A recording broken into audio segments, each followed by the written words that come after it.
Is the vote going to be tonight, or is it just going to be postponed? No, we're staying. Yeah?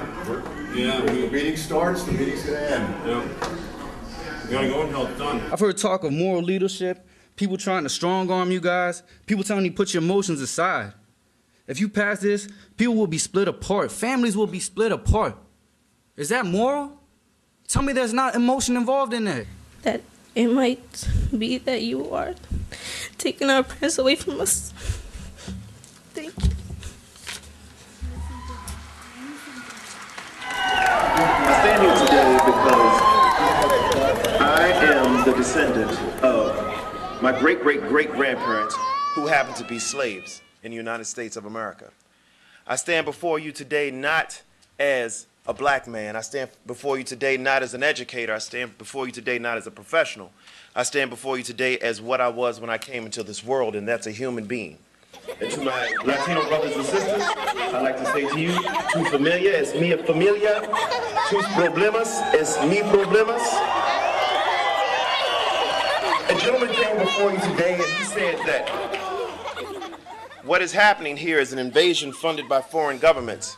Well, as all of you probably are extremely educated, Christopher Columbus entered the United States of America, as did John Smith, as did those people who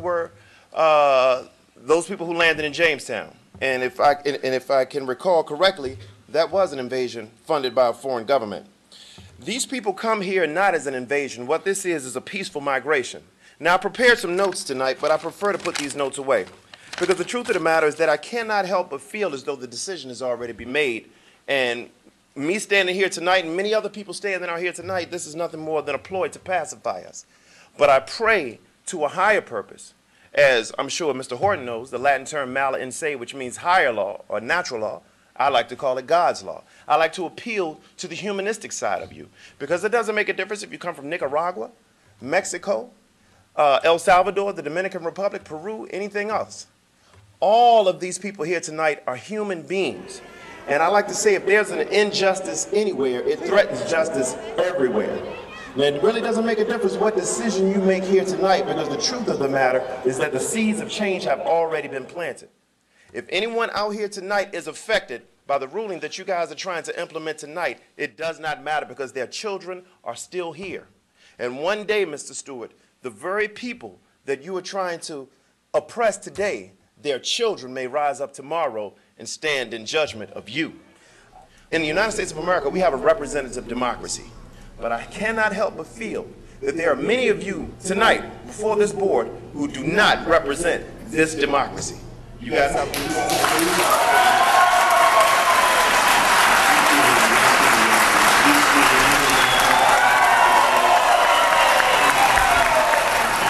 these people were coming and they were pleading, please give my family an opportunity to support themselves, give me an opportunity to be heard. I think that we were speaking, but no one was listening. Believe it or not, my students brought me here tonight. My students said, Mr. Garland, you've got to be there, and I am here for my students. I'm here for my kids. My students were here earlier out here, but obviously they've left.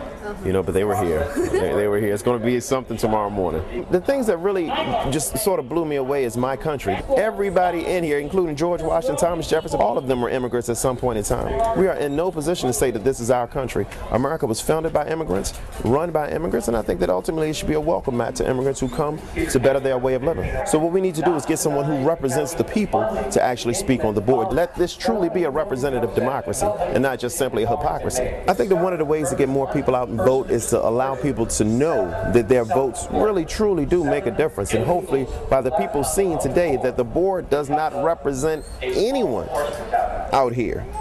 They have 0 minorities on the board. That's not representing me, and it's definitely not representing them. Do you feel hope that things...